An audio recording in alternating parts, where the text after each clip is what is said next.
তুমি ঘুমাও না কেন? সারাক্ষণ চিল্লাও কেন? এত কক কক কক কক করো কেন?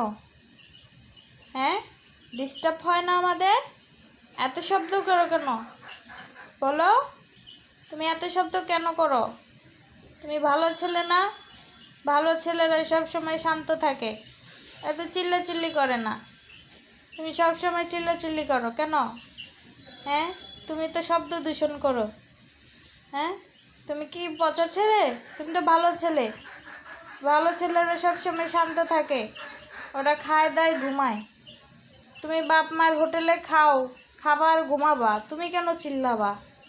হ্যাঁ, তোমার তো কোনো কাজ নাই, তোমার তো কাজ করতে কোনো প্রেশার দেই না।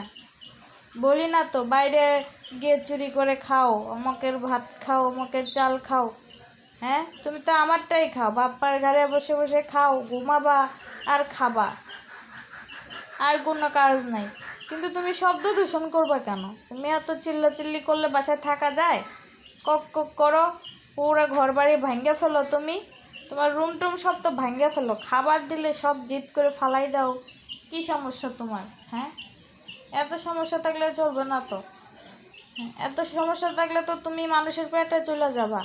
আমি চাই না তুমি মানুষের পেটে চলে যাও, তুমি আমার কাছেই থাকো, আমি এটাই চাই।